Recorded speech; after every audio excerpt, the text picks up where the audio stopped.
Good afternoon, everybody. Thank you so much for joining us.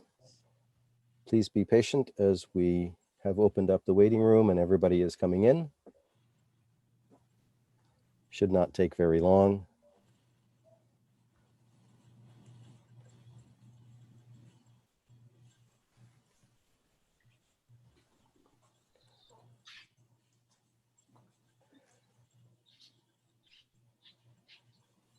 Well, thank you very much, everyone, for joining us today. This is the Fall 2020 Colloquium series that is hosted by the Program on Education Policy and Governance here at the John F. Kennedy School of Government. We have a great speaker with us today, but before we move on to that, let me just remind everyone that we have a Q&A panel where people can write in their questions. And when we take questions, we'll call on you and allow you to actually make those questions to our speaker. We do have a couple more of the series coming up pretty quickly. Next Monday, we have What Next for U.S. Senate, where we are lucky to have Erica Suarez from the Office of the Senate Majority Leader in Congress. And then on Thursday, December 3rd, we have some great new research, Trends in Charter and District School Performances, 2005 to 2017, with one of our research postdoctoral fellows, Danny Shaquille, and also Professor Paul Peterson. At this time, I'd like to turn it over to Professor Paul Peterson, who directs the Program on Education Policy and Governance. Good afternoon, Paul. Well, thank you, Antonio, for that introduction. I want to tell everybody that Antonio Wentland is the Associate Director of the Program on Education Policy and Governance and keeps all the trains running for us. So we're very grateful to his leadership.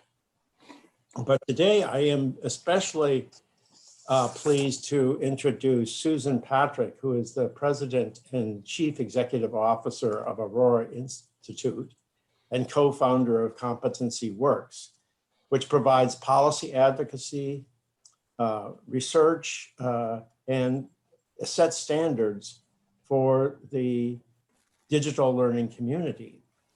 And she is going to talk with us today about implementing digital learning technology. And it couldn't be a more appropriate conversation given the fact that in New York today, my daughter tells me her daughters are going to be on digital learning platforms instead of going into the classroom, as was planned about 24 hours ago. So this is an astounding period when we are moving from, you know, it was said about by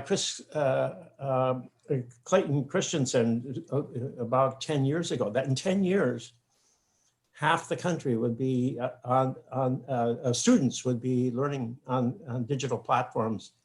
And we all rolled our eyes and laughed and giggled. And here it turns out to be an underestimate. So it's just great to have you with us, Susan, today. And it couldn't be more appropriate timing for this conversation. So please take it away. Thank you. It's interesting, my journey on this, when I was at the U.S. Department of Education in 2002, was invited up to Harvard and met Clayton Christensen at that time. And I was talking about there are 8 states that are creating online courses for students that can't access courses. And we started talking, and when he and Michael Horn began writing Disrupting Class, doing those projections from 100,000 students taking online courses to 300,000 students. And today, well, today it's 2020. That number is, 100,000 students have been involved in digital learning somehow. But that prediction in the book was that 50% of high school students would be learning online in 2019. And I'll start there. I'll start talking about this digital learning implementation. Our organization has actually gone through quite an evolution in the last 15 years. Our primary focus from 2005 to 2015 was really helping do research on how digital learning was being implemented around the country, but also around the world. And I think that there are some instructive lessons. We've worked on policy issues for education innovation around the country, studying global best practices. And in 2016, our board met and we were predicting future trends. And we said, there will be a time when there's the convergence in the next 3 to 5 years of online learning, blended learning, and competency-based education. And if this moment in COVID doesn't call for that, I don't know what does. So this is really a crucial time in our nation's history. We look at the crisis with the pandemic, also the inequities that are being laid bare in front of us with racial injustice, but also the very nature and design of our education systems to rank and sort kids, to have vastly different access, not just to technology, but to the kinds of powerful learning that we hope for. I'm going to talk today about how education is a solution and what we're seeing to address these challenges. So bear with me. I'm going to share my screen here and dive right in. Can everyone see those slides okay? I can see your main slide. Great. So I'm going to talk about implementing digital learning and also give you a 21st century retrospective. We're a fifth of the way through the 21st century and take a look at the history here. Online learning started in actually the mid-1990s as a way to provide opportunities for students, and its growth really took hold through the 2000s to 2010. And it was a way to provide options for more AP courses, accelerate learning for students, provide anytime, any place learning, credit recovery for students that were behind, and even for students to be able to learn anytime, anywhere, Olympic athletes, performers, and others. It's really how it started taking off. If you look at this data from a few years ago from the US Department of Education, there are huge gaps in opportunities for course taking for US high school students. Only 50% of our high schools offer calculus, just over 60% offer physics, 25% don't even offer algebra 2. So this is a real driver on leveling the playing field for all students and ensuring that all students can access the courses that they need to go on to the next levels. And the University of California requires students to have what they call the A to G requirements to even apply to the state university system. And yet 40% of high schools across the state of California do not offer all of these A to G courses. The UC system actually started an online program to offer all of these courses, implementing digital learning by having digital content in the courses, training teachers across the state to teach online, and being able to produce that evidence, learning anytime, anywhere. You'll see in Los Angeles, most of the communities that don't have access to all of these A to G classes have risen up, have protested, have asked for equal access to education. So education around the country, there are students that are accessing what they need through digital learning, and in 2020, you're seeing a need for all students to be able to have this access to anytime, anywhere learning. But I will tell you one thing that is interesting from the work that has happened in online learning is that even though 75% of all school districts in K through 12 education in the US offer some form of online classes or online credit recovery, it hasn't been universal. Not all teachers have modern teacher preparation, which teaches them how to use digital technologies. And what we're finding today in 2020 is that the school districts that actually have a structure of competency-based personalized learning models, and those may be using forms of technology to learn anytime, anywhere, but where students were empowered daily to set their goals, to produce evidence in different ways across common learning outcomes, that empowerment of student agency in owning their own pace, in owning their own goal setting, in reaching the building of credits based on competency, actually had a smoother shift during COVID, which is an interesting lesson to learn from digital learning. Now, what can we learn about implementing digital learning around the globe? again, this is a 21st century retrospective, and we're in the middle of a pandemic right now. Back in 2009 and 2010, we were working with countries around the globe dealing with H1N1 and SARS. And in fact, back then, this slide is actually from 2010. Back in 2010, China designed their K-12 curriculum to be fully digitized because they had school closures during SARS, during H1N1. They started training their master teachers to teach online, and they wanted to do this to increase educational opportunities to 100 million new students using online learning. When you saw back in February and March, the schools shut down, they had continuity of learning plans in place, and the teachers were trained to teach online. They had the digital content and they had the platforms set up.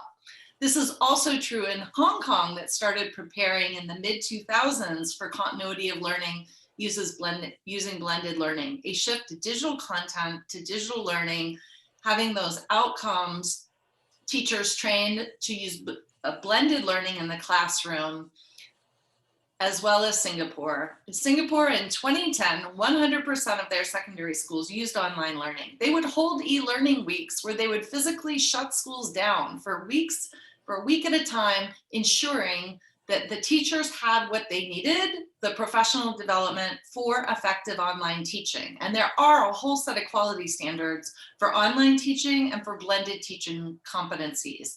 It involves using technology like learning management systems, but also facilitating online discussions, probing into deeper learning using technology tool, having rubrics for grading work online to hold all students to high standards based on their evidence of producing learning and digital content.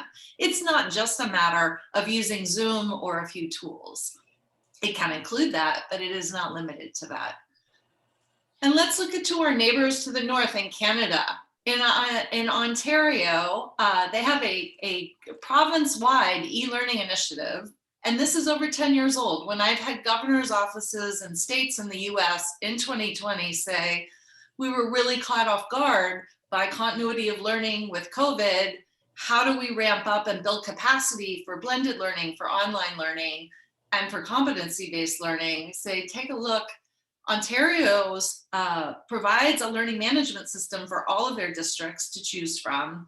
They oversee the development of e-learning courses. They have online contact ready for access. They have credit recovery. They've had this for more than 10 years. And online courses are used in the day-to-day operations of traditional schools in person. Online courses are funded at the same level as their face-to-face courses. You see around the globe, this has been something that's been in place. So in the US, over the last 10 years, we've got states that have statewide programs to offer some online courses, like Virtual Virginia, offering online AP, online Chinese, online science classes. And you also have districts and regions providing online courses within their districts. But the access to online courses and digital learning is spotty across the US. Some students have access, some don't, but it is a smaller number. It's in the hundreds of thousands of students up to 2020 that had access to teachers that were trained to teach online, that had access to the content, that were facile with their learning management systems and technology. So what does this tell us about the need to modernize professional learning for teachers? And what's happened with COVID is so many schools and districts have struggled to move to remote learning, to move to anytime, anywhere learning. Well, we know in the history of online and digital learning in the US that it has been driven by a lack of access to courses, even by teacher shortages, and the need for students to have more flexibility in their scheduling. If we take this through kind of a future perspective, yes, we can look at quality standards for online courses, for online content, for online programs, and for online teaching. But if we take what we know about high quality online learning and apply it into the classroom, as has been done for the last 15 years in some districts, How do we think about expanding that to mobile learning opportunities and using the best of what the technology has to offer within the classroom? So Michael Horn and Heather Staker wrote in their book, Blended, that blended learning is a formal education program where students in person, but using online learning with some control over their path, pace, and pace. They're at least part-time in a supervised school location away from home. And the modalities that students experience along their path within a course or subject are connected to have this integrated learning experience. So here are some pictures of how online learning is being used in a blended way in a school in Denver. So students are each setting their own goals every day. They may be accessing a set of curriculum or digital content. They're providing feedback. They're producing their own projects. And they're with their same age group in general. And they're also producing different forms of evidence for their learning. So this is what one example of a blended learning model is. Something that's interesting is if you're going at your own pace, then when you're ready to be assessed, you think about assessments always being open. I'm ready to show, here are my learning goals, here's the evidence, here are the projects or the assignments that I have. I'm going to show a teacher, an educator, an assessment takes place in the moment of learning. This is true at a distance for digital learning and also in person and blended environments. This is from Khan Academy, and it's interesting. This is showing a group of 5th grade students, and they've been assessed on where they are coming in on math. And you'll see that students are coming in at the beginning of school at all different levels. You think about the impacts of this right now on COVID, when students have been in school, out of school. How do we meet students where they are academically and holistically? How do we know where students are? Well, technology can be helpful in trying to pinpoint the level of where students have gaps. And we can find that if we meet students where they are academically and fill in those gaps, then they can accelerate just as fast. So students that may have been out of a group of 25 students at the lower end or more behind can actually get caught up and go on a trajectory. It's really critically important that we fill in gaps in learning. Learning hinges on prior learning. So where am I going with all of this? The big idea here is that students need to be in learning environments that are designed, modern learning environments are designed based on the research for how students learn best. It's not an innovation just to use technology. The innovation is in educators designing new learning environments that help meet students where they are and prepare them with a more holistic set of learning outcomes, building skills, building knowledge along the way. And what's interesting is that digital learning has been an entry point for this innovation all across the US and even across the globe. So when we think about these new models implementing online and blended learning or digital learning, we think about putting students at the center, evaluating what the goals are, what kind of online content applies or aligns with those goals, the best use of technology systems and platforms that gives us flexibility, also gives us the tools we need for reporting and recording evidence of that student work at levels of mastery, providing the kind of professional learning and professional development to teachers to really shift their instructional practice around more personalized learning. And this is about teachers being empowered to personalize instruction. It is not about turning over instruction to some tool. Assessment is key because we have to think about what kind of assessments are meaningful to demonstrate that evidence and show mastery. Now, at the bottom of this is a little DNA figure, and it really is that out of this has become some pretty powerful ideas on what next generation learning models can look like. And I would say that digital learning is an entry point, but if the structures, if the culture, if the pedagogy of our traditional factory-based industrial one-size-fits-all schooling doesn't change, it doesn't mean a whole lot to layer technology on old models or just do digital learning that pushes out content with variable amounts of learning along the way. So I met David Hood in New Zealand, who works on this idea of what the future of learning needs to look like. And he says we're stuck in the paradigm of one. In our schools, it's one teacher teaching one subject to one class of one age, using one curriculum at one pace, in one classroom for 1 hour. Now, surely during COVID, with the move to anytime, anywhere learning, with the move of being remote, of having schools closed, the shortcomings of this paradigm of one have been felt immensely. So how could we redesign schools to allow for anytime, anywhere learning, but also to be designed around how students learn best and what the research tells us? So we'll start with this notion of personalized learning, which is something that in the United Kingdom in 2003, there was a major national initiative across England with David Miliband to move towards more personalized learning. In New Zealand and several other countries, in New Zealand in 2007, there was a national move to personalized learning. And at the same time, there was a move to modernize a curriculum redesign to reestablish the purpose of what our K-12 public education system looks like in New Zealand, and to map out what are the subject domains, the knowledge and skills that students need to know and be able to do. So we did this definition research with the field across the United States to define with educators what personalized learning means. And people use this term in different ways, but I'm going to state what we believe based on our work on the field, that personalized learning is per person, it's per student. Tailoring learning for each student's strengths, needs, and interests, and enabling student voice and choice. That means that they get to make choices on what, how, when, and where they learn, and they get to activate on those choices. To provide the flexibility and supports to ensure mastery, that all students are demonstrating mastery before they move on to the next lesson or the next level of the highest standards, of common high expectations for all.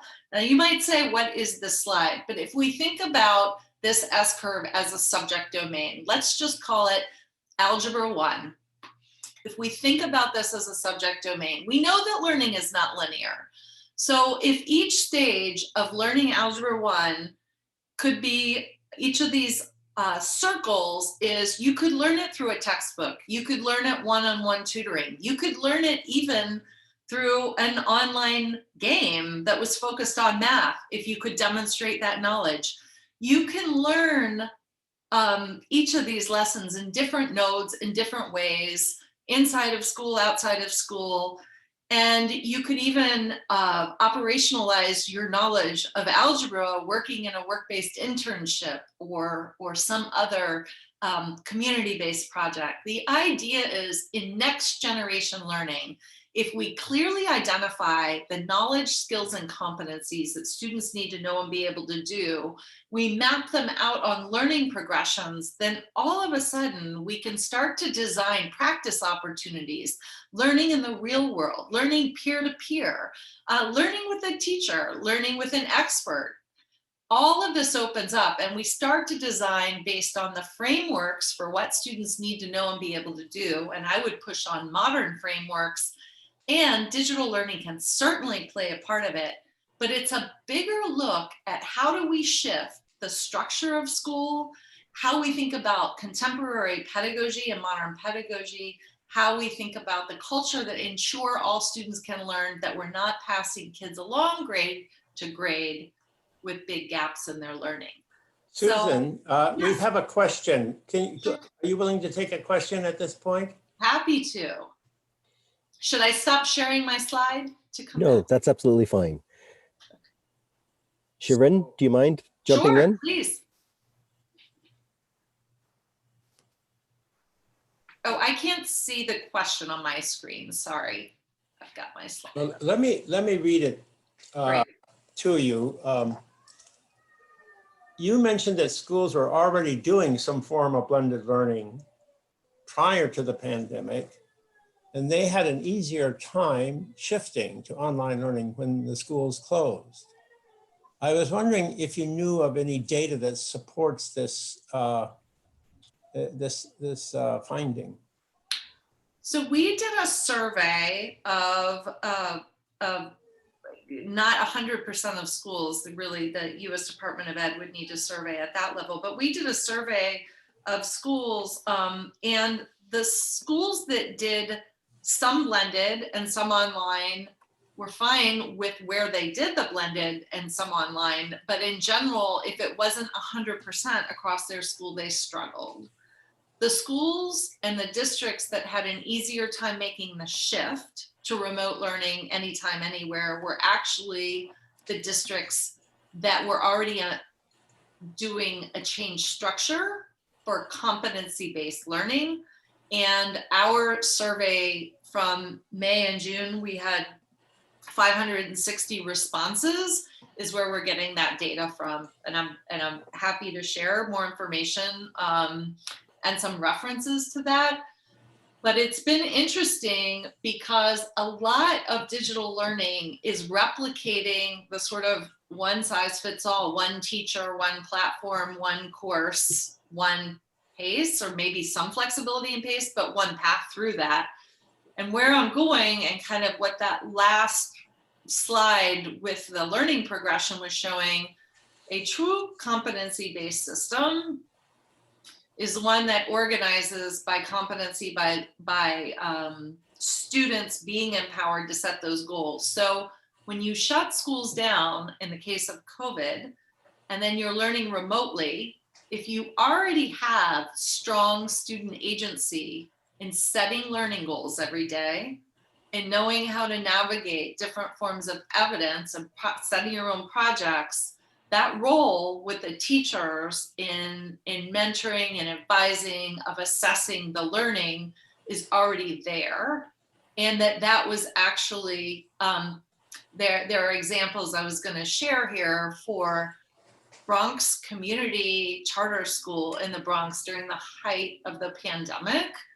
They were able to make this shift to remote learning. Yes, they had one-to-one, but they had a competency-based structure. So on technology is just an intervention. Online and blended learning are just delivery models. And it is really the outcomes. They can expand human possibilities. They can address needs, and they can help us realize opportunities. The key is we've got to get the structures and the structures of our school away from this factory-based industrial model, which is using technology in that model only incrementally improves it. It's about this adaptation and innovating how we organize our schools, what new designs need to look like, and then applying technology that is so absolutely critical. And in K through 12 education, there are 8 to 10% of school districts that have been piloting some form of competency-based education. There are far more districts that are doing work with digital learning and blended learning, but they are seeing the shortcomings of trying to only stay, even in that factory model, using online learning, just a single course at a time. So Susan, we have a question here from Helen. Helen, do you want to ask the question yourself? Yeah, sure. Thank you. Yeah, I'm Helen. I'm the CEO and co-founder of Six Crickets. My question is that what are the best set of tools for blended and personalized learning that, say our schools should take on or educators should take on?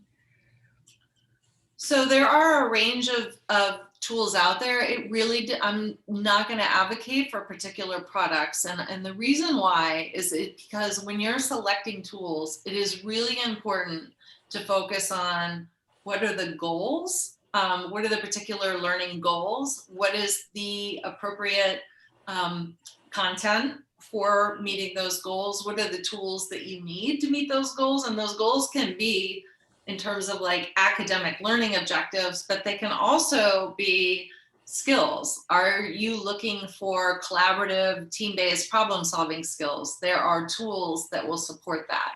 Yeah, Yeah, and if you're looking Maybe for ask my question, maybe not asking for a specific recommendation for specific tools, and either like a write-up or somewhere that we can say, for a successful blended and personalized learning, you need to be able to, use the purposes of each tools, like what it takes.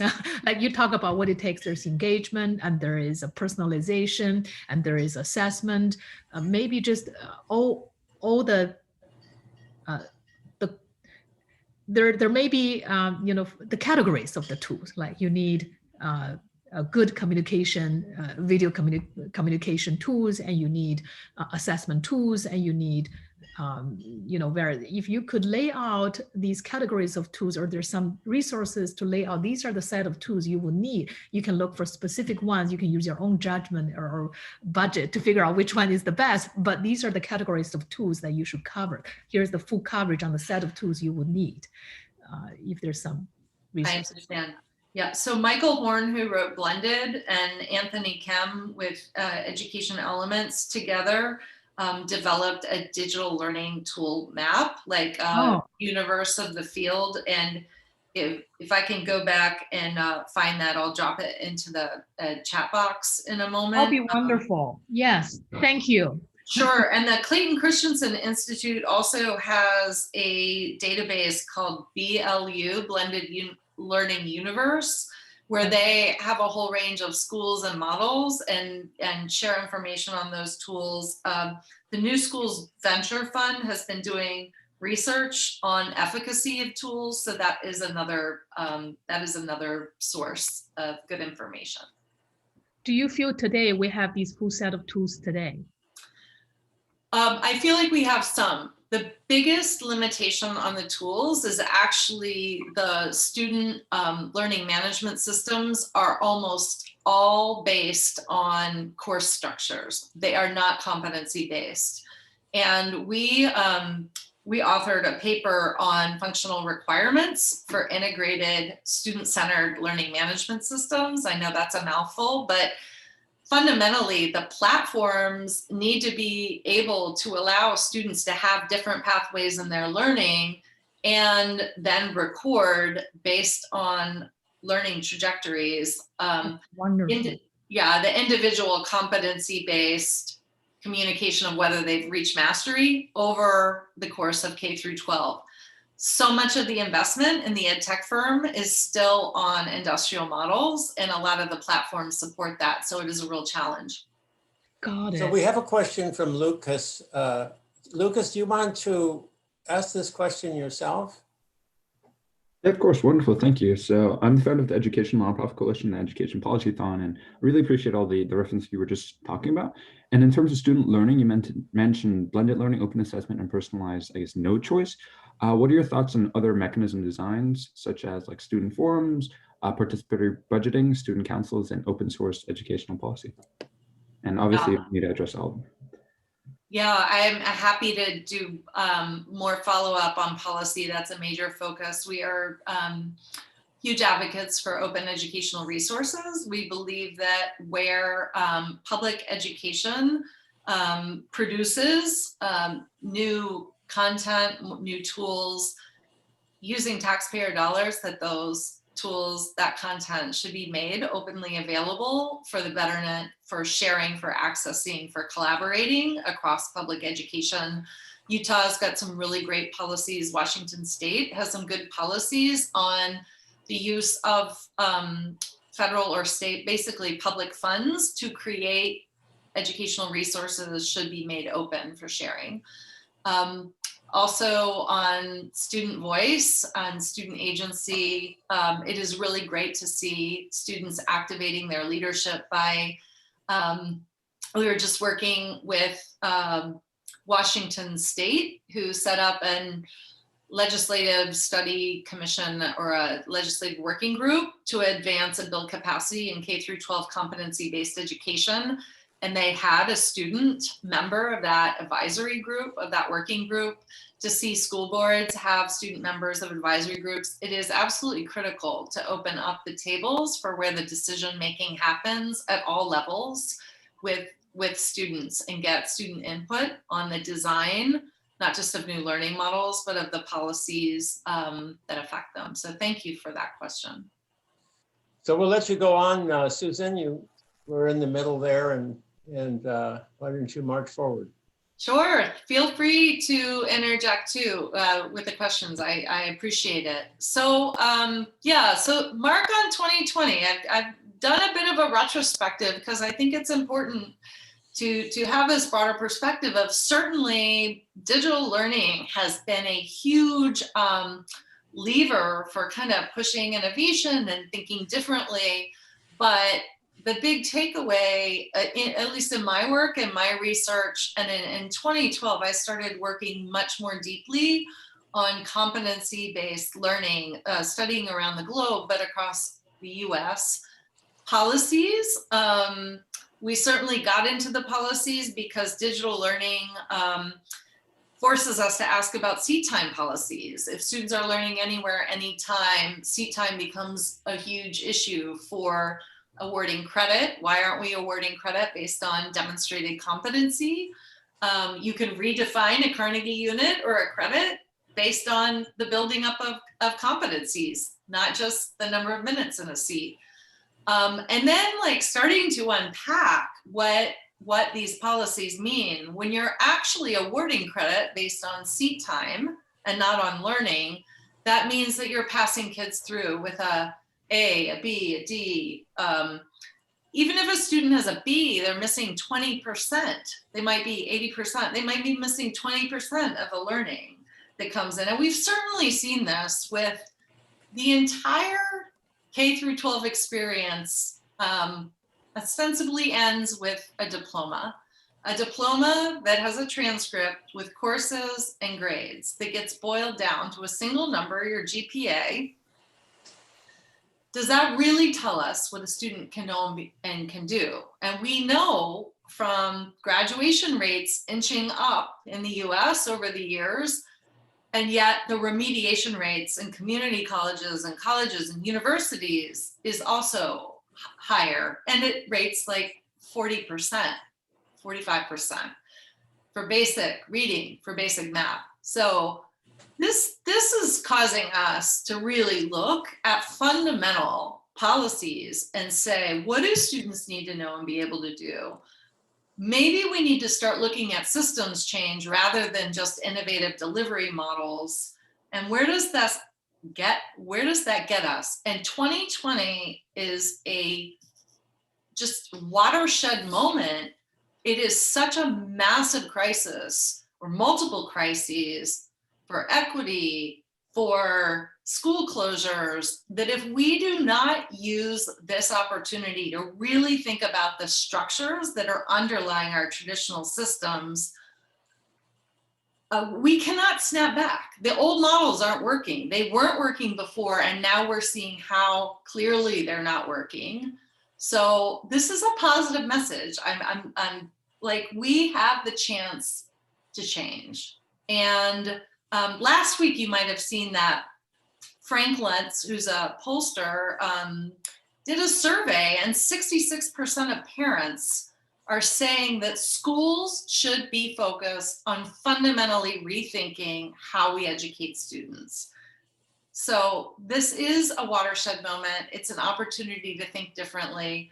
Drawing on FSG's work on the water of systems change. So systems change is about identifying the conditions that hold the problems in place. And these are the areas. Policies and practices need to change, resource flows need to change, but our mental models of what school can look like dramatically need to change as well.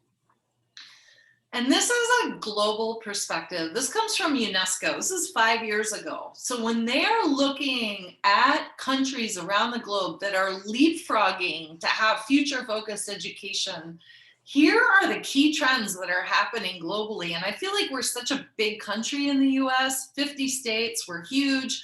We just keep looking around what's happening within the US, and there are things happening all across the globe. So number one is like what are the competencies that students need to know and be able to do? In the upper right-hand corner here, this idea of rethinking curriculum design or development is really about thinking about a broader range of knowledge and skills for redefining student success. What do students need to do and graduate with? At the top, a major trend is learning how to learn. You're going to have to be a lifelong learner. The future of the workforce is changing dramatically, and the future of learning itself. So learning how to learn, whether it's online or blended or micro credentials or badging, the whole shifting of education across a lifetime and constantly building and developing competencies and skills is going to be critical. And shifting over to the left there on recognizing and validating learning in a mobile world. So this idea of recognition of learning that happens in an internship or on the job or in the community or in a special project, schools, K through 12 and even in higher ed, colleges and universities are going to have to be much more porous and ask students, what are the learning goals? How are you going to show that? Who's going to own the learning is going to be more and more the students and not the institutions. There are big shifts ahead. So when we think about transformation of the education landscape, it means formal institutions and informal institutions are all going to be connected. They're going to be networks of learning spaces. And the role of educators and faculty is absolutely a priority. And those are going to shift. They're going to be involved in new designs with communities, with students. And we've got to get to more culturally responsive and inclusive education. And we're seeing these models change all across the US. So how do we change the system? And this is research from Donella Meadows on leverage points for systems change. And if you look at the leverage points for systems transformation and you think about education in the United States, I'm going to look at the biggest leverage points to the upper right are around changing mindsets of what's possible, but fundamentally changing the purpose. There are countries around the globe that have been spending a tremendous amount of time asking this question: is our education system fit for purpose in the modern world? And I just don't see that conversation happening in communities or at the state level in the US. If you go to state capitals, we're focused on where in this bar? Mostly on that bottom left. What are we going to measure? How are we going to measure it? Which standardized test are we going to use? We're too much testing. Go back up. We need to reset. We need to start by asking, what is the purpose of education? Is it towards ensuring all students have what they need to be successful, flourishing, prosperous? Does that mean that we're contributing to our communities and contributing to a well-functioning democracy? Does it mean contributing towards an open and just society? This is, in the US, it's local control. Every community needs to be asking this question: what is the purpose of education? And states need to be engaging around that vision from their communities on purpose. And you go down and thinking about like the structures. How do you democratize innovation? What rules need to be changed? But honestly, we're spending way too much time worrying about things on the bottom left without ever addressing the major systems levers. Well, Susan, if I could ask a question here, it seems to me that we've got 14,000 school districts. Most of these school districts have elected boards. Most of these boards have basically keep in place what they did last year. They're very reluctant to change. A superintendent is brought in, you know, new superintendents come and go, but really the system really doesn't change.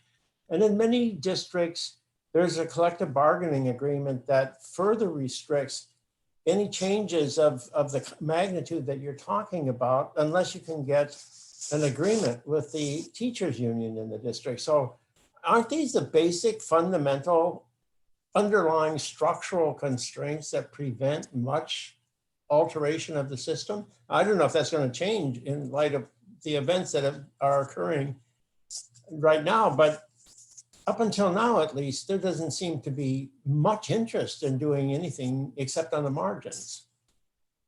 Well, Paul, you're absolutely right. And I would say in general, that's kind of the prevailing wind. However, I feel like I'm an optimist, and I'm not an optimist just on my own. It's from the research that we're doing in the field. The fact that 8 to 10% of public school districts across the US are at least piloting, they're planning, they're piloting, they're getting started with a fundamental shift where they're asking the question of purpose, they're engaging the public in what do students need to know and be able to do, and what would a dramatically different system look like and ask for. That's encouraging to me, and I'm gonna kind of wind this. I'm almost done, but I'm gonna wind this through by sharing some of the state policies that are helping to seed the idea that communities, local communities in these 14,000 school districts are primed to have that conversation and draw on local wisdom to think about what is right in their own context to make this change. And that is resulting in some very different conversations. It's getting out of this cycle that we're in for feeling like the very governance is preventing us from changing. And it's happening all across the US. So I will come back to that in just a moment. But when these conversations start to happen and people start to see the flaws of the traditional system, we are really focused on a very narrow set of outcomes. And if you look at where policy is at the federal and state level, it is really a kind of honing in on metrics on a narrow set of outcomes. It is based on a fixed mindset that some kids can learn and some can't. I mean, the whole system is designed to rank and sort kids. Think about that. You come out of high school ranked on your GPA. It is not about identifying what the whole learning progressions are and ensuring all students get to mastery. It has high level of variabilities in how teachers grade. A to F, determine proficiency, and it sends them mixed messages. We're seeing this during COVID when students are home, and there are two things that parents are saying, I'm looking at what my kids are being assigned and I'm not happy with it. Or I thought that my student had some proficiency in reading and I'm seeing they're really struggling. I thought my child understood math and I'm seeing they're really struggling, and the system just keeps going on. So we're seeing kids actually get supports, some kids getting supports and being able to leapfrog and catch up. But the awareness of like the flaws of traditional grading, these mixed messages of where kids actually are, we should have a system that communicates clearly where kids actually are and when they need to get those supports. And the performance expectations are really opaque in the traditional US system. And this is not true necessarily all across the globe. And I'm not saying anybody across the globe feels like they have a perfect system, but there are some fundamental structural things in the US system that are highly inequitable. And this time-based system that allows kids to move along with variable amounts of learning or Swiss cheese holes in their learning that build year after year, these are things that we actually can shift and change. And so when you look at this 8 to 10% of school districts across the US in all different states, say, why are they shifting to mastery-based or competency-based systems? And it's because there's a fundamental cultural belief that all children can learn, that mastery-based has time-bound targets so that kids aren't getting really far behind. They're time-bound targets, but you have some flexibility in that pacing. It's about intrinsic motivation, using the research on how kids learn best. We know intrinsic motivation is critical. You set your goals, you figure out how you want to learn, you're drawing on your passions, your interests, and you're exhibiting that learning through some evidence. And it really is about building educator capacity. And there is this calibration process and how you measure mastery that is organized around getting all students to proficiency, that becomes some of the best professional development for teachers to work together, to work with students. Students and teachers are actually building a lot of muscle in assessment literacy of what mastery looks like in these systems. So Susan, let me just follow up on that, because the Summit schools out in Silicon Valley, Redwood City, I think is where they began. They were terrific at creating a school that was based around just exactly this model that you have here. And they were scoring off the charts, or still are, I would suspect, statewide in California, even though they have students who are from a very diverse set of social backgrounds. So they were so successful that the idea was to take their model and put it up on Facebook and Zuckerberg's foundation supported all of that activity. And this model has now been made available to school districts nationwide, and quite a number of schools have downloaded it and tried to introduce it. But the stories I get back is that it's not that easy to implement that to any school around the country if you don't really have the leadership and the teachers necessary to make sure it works on the ground. So it's hard work. It's really hard work, and it's hard work without this goes back to the earlier question on the technology platform. And so Summit was doing their own homegrown technology platforms years ago, and then they got some of the engineers that were pretty good, facile, through some support. They got engineers to actually build the platform that they needed to be able to do this work. And I would say, again, this competency-based education is built upon the learning sciences and engagement and motivation for kids. And it's a culture and a structure. So you need the leadership, you need educators, but Paul, I am here just not as an advocate, but as someone that has seen all across the country, people that come, educators that come to our conference, like, what's possible? They start designing these models and go back into their communities and work with their communities. It's hard work. It's very complex. There are implications for pedagogy, for instruction, and yet the change is happening. And so it's not going to happen overnight, and it's a whole cycle of continuous improvement. But what is really promising, and it goes back, are we just going to use digital learning and technology for the old models, or are we going to use what's possible and design models that are going to ensure mastery for students and student success?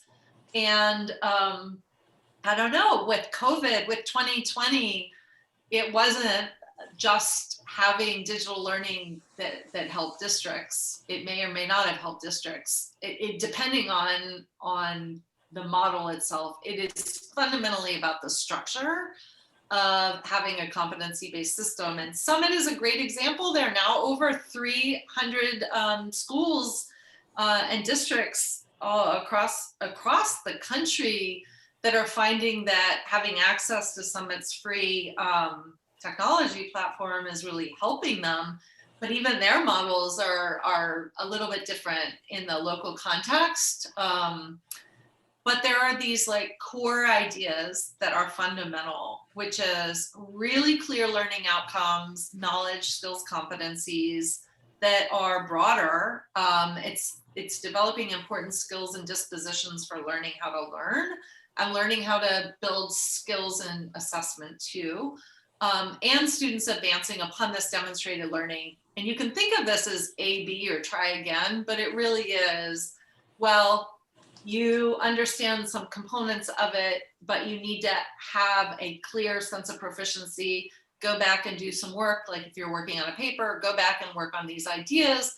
You come back until you demonstrate mastery, and then you move on to the next one. Or like in video games, you level up when you demonstrate mastery. This is a core idea. And if you think about how different that is from a traditional time-based system, it is really fundamental. We updated this working definition with the field in 2019, and there were two elements in the original definition for competency-based education in K-12 that were missing. And one is there just wasn't enough emphasis on student ownership, and the competency-based systems have to build student ownership and empowerment. And like you said, the work is really complex, but once educators and students start developing as learners in the system, students start taking more ownership. And this is true for elementary students as well as middle or high school students. Start really understanding how to make decisions about their own learning experiences and stop being like passive, then the system really does start to create its own efficacy once you start having a quality system. Students are learning much more actively. Students are able to do different pathways and different pacing. And in the end, once you start building these systems, it does become much better organized for teachers to deliver student-centered learning and more personalized learning too. The other element. So Helen, Susan, Helen has another question for you. Sure. If I could just wrap up on the other element that was. Yeah, we're going to have to wrap up pretty quickly here because almost. Was on ensuring equity. That is, there have to be strategies in place to ensure that all students get to mastery. And we produced a whole paper and research on quality frameworks for this. Let's go to the question, please. Yeah, Helen. Yeah, I find this to be fascinating. And I have two questions. One is more mechanical, like what do we have competence or skill map for each subject somewhere? And do we have tools today? Maybe we don't, even if we don't have the tools, but do we have that, skill map for each subject? That's question number one. Question number two, you talked about how, and also I think another gentleman mentioned how out school from the Bay Area and had the similar kind of initiative and tools out there, but it's very difficult to adopt. And you mentioned this is a mindset, this is a policy change, but such a tremendous slow adoption of technologies supporting such initiative really discourages technical innovation as well. And so, for example, startup companies cannot wait for the slow adoption and they would just go out of business. What could we do about that? So yeah, thank you. Sure. Yeah, back to the technology that underlines it. So the 6 to 8% of districts are using some platforms. They're using Summit, they're using Educate, they're using others that are out there, Diploma Plus and Building 21 have some. We have written some on that. I'm happy to follow up on our research. Is there a skill map for each subject? So the state of New Hampshire, which is probably has the most advanced competency-based education policies and is highly local control. So what they did was they, Rose Colby, who has actually written a book for Harvard, Harvard Press published on competency-based education, worked with New Hampshire to set up model competencies for each subject in New Hampshire. New Hampshire, state policy redefined Carnegie units from seat time to competencies. So the localities can use those model competencies. So yes, there are places that have skill maps and each state has its own standards for each subject. So there's something to build on, but there is definitely work to be done on learning progressions in the US. Okay. So Susan, we have a question from Leslie, which asks if you are willing to share these slides. Can we post them up on our website? Absolutely, I would be happy to send them. All right, so we'll work on that. And then Peter has the last question here. Peter, do you want to ask this question yourself? Sure, if am I on here? Yes, you're on. Okay. I'm a journalist by in my profession, and I launched a journalism program for kids in our local school district about 4 or 5 years ago. And one of the things we did right from the beginning was we did not use computers with the kids, even though the school is equipped. The kids are all over the school using them. we went right to pencil. We went to pencil and paper and have stuck with it because, and this is my question, that I've noticed that computers can tend to get in the way of engagement of students and learning itself by imposing a kind of risk averse, error averse mandate on the kids. I think, you know, so you go to, if you go down the hallways or outside a classroom, you'll see teachers hang the kids' work on the, you know, on the walls. And the difference between computer generated words and text and stories that the kids may not do using and though I don't mean computer generated, but when kids use the computers, looks very different than what when we post our things, when kids have written by hand, they draw by hand, and we've had great success. We helped raise the ELA scores in couple fifth grade classes by 11 points. And I really think this kind of engagement with kids is something that we want to be careful with. That's an interesting question, Peter. I had the same experience as a child when I went from or a student, when I went from the writing things by hand to typing them.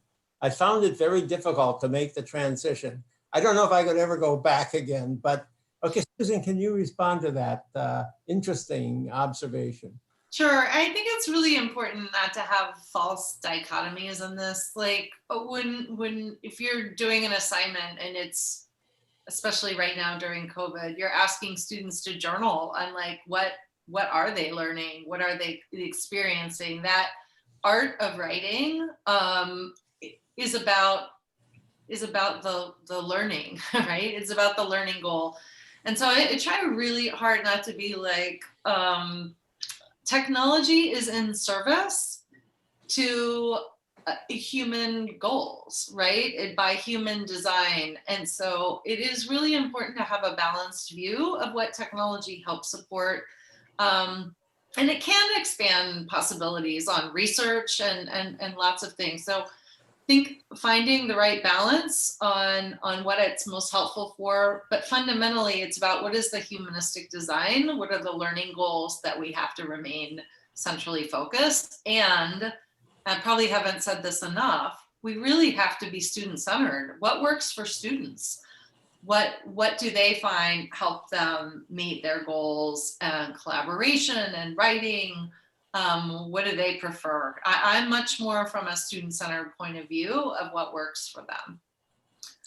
Well, Susan, this has been a great presentation and your slides are fabulous. And I do hope that we can put them up online for everybody to view because there's so much content there that I know people will want to explore. So thank you very much for your fabulous presentation on implementing digital learning.